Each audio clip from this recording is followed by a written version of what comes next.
Hi everyone, my name is Gary. I am a respiratory therapist and I live here in Los Angeles, California.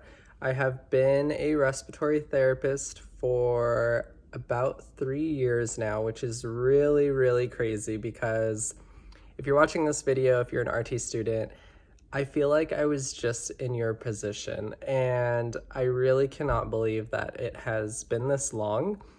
And yeah, in this video, I kind of just wanted to do a more casual video because if I want to do like, I don't know, like a more professional looking video, I'm probably not going to do it. And I really want to post more on YouTube. So I'm just going to do a little selfie video that I am filming now.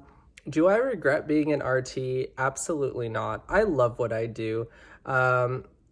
Yes, this pandemic and COVID and just all the craziness of these past 2 years have really, just made you more exhausted and more tired. And it's made, I think, everybody in healthcare realize their worth and we are dealing with being short-staffed, and not gonna lie, it sucks. And we are overworked. We have really heavy workloads, and if you're working with COVID patients in the COVID units, it's kind of nonstop sometimes, and so that part sucks. Yes, you are tired. Yes, your feet are gonna hurt. But at the end of the day, I really do love what I do, and I have left positions that weren't paying high enough, and I am happy where I am at right now.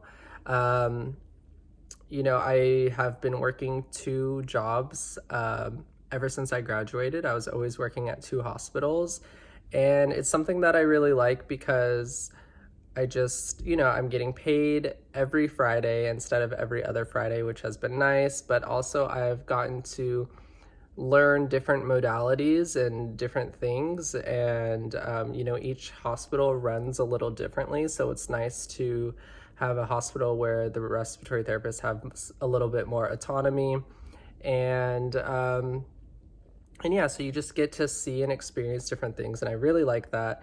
And I actually do recommend having two jobs as a new grad, because why not?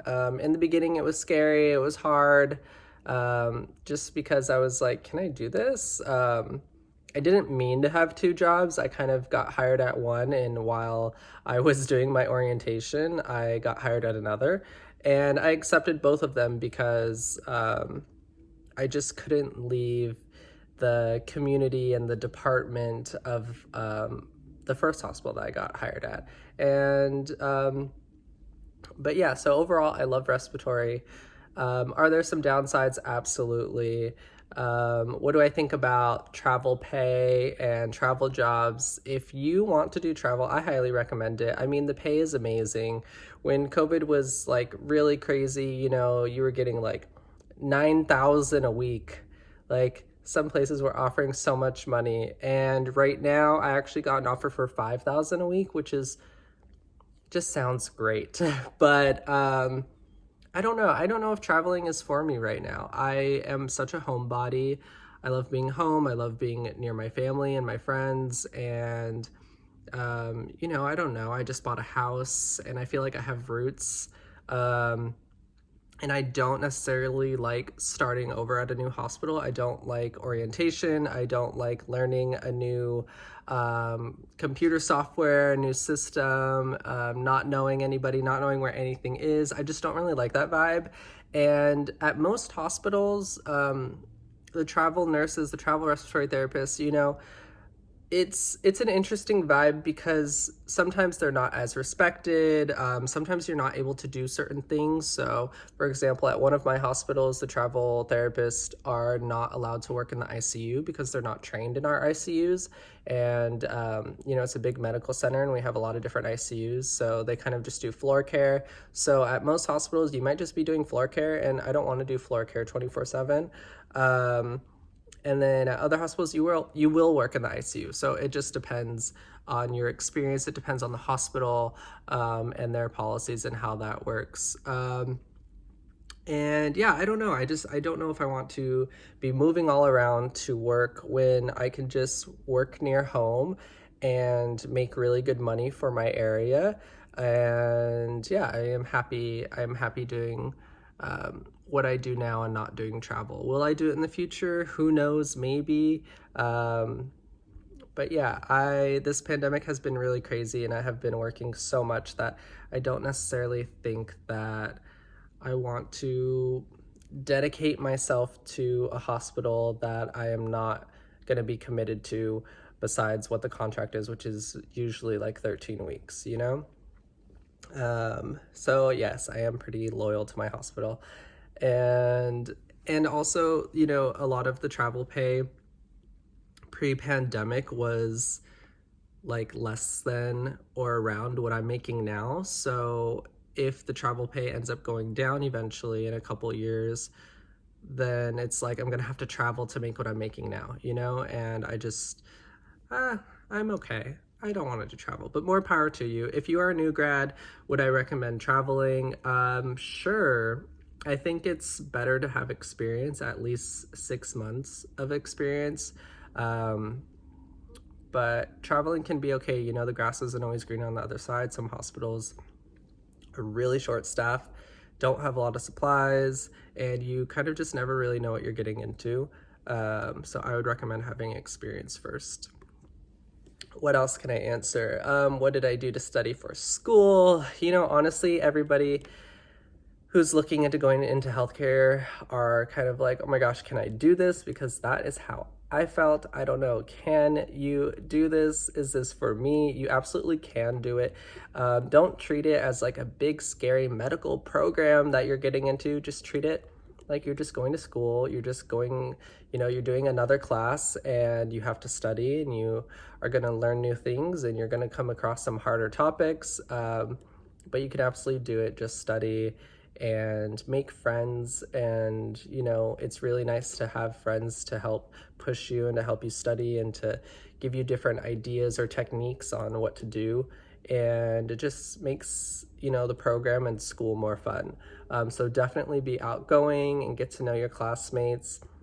For sure be outgoing when you go to clinical, because you don't want to be loud and overbearing and annoying, but you also don't want to be completely shy standing in the corner. You know, you need to kind of have a voice and be willing to talk to your patients and be willing to try new techniques and be willing to ask questions. And if you don't know something, I mean, just that's totally fine. Just tell them, you know, I have never done this. I would love to do it. Can you show me how to do it first?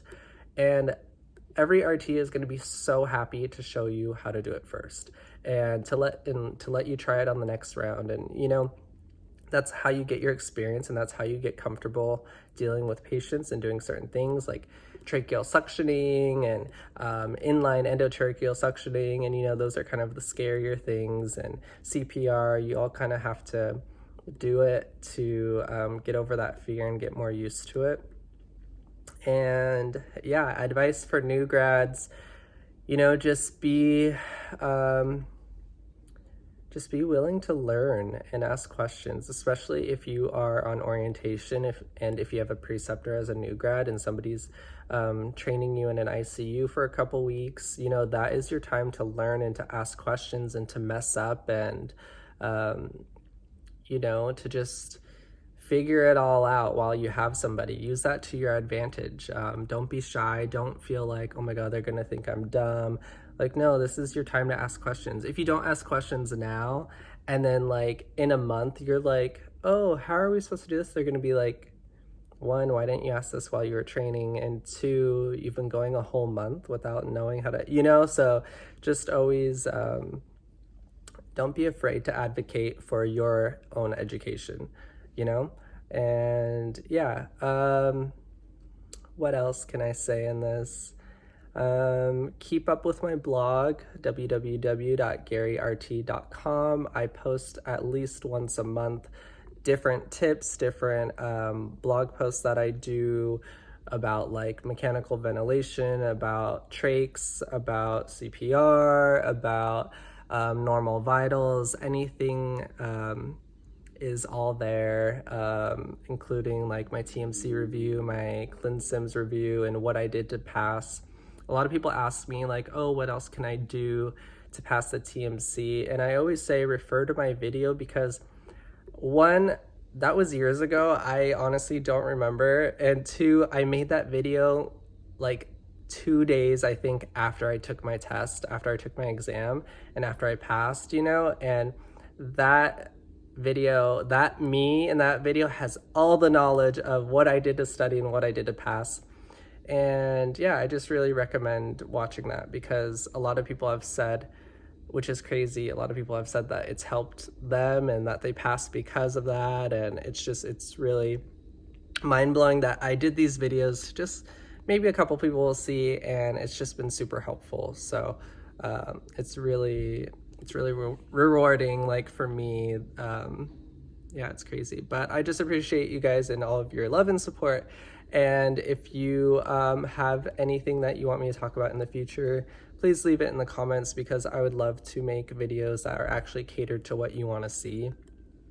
And yeah, make sure to follow my Instagram because I post a lot about what I'm doing at work on my stories and on my posts, and I do some reels and all that stuff. So yeah, thank you guys so much for watching. I hope you learned a little something about this video. It's kind of just a random talking to you guys video and keeping you guys updated on things. And yeah, I'm good. Just working and enjoying life, and I highly recommend doing respiratory, you know, and in comparison to nursing, it's quicker. We get paid, you know, roughly the same, and you get to see a whole bunch of different patients, different ages, different age groups, be a part of critical care and move all around the hospital. Whereas when you're a nurse, you kind of have, you know, just a couple patients and you're in a pod or in a certain area, but you do have more growth if you want to expand outside of the hospital life. So there's pros and cons. Some people go to respiratory and do respiratory and then like go to school, go to nursing school while they're in RT, and that's cool too. But yeah, I hope you enjoyed this video. Okay, bye guys.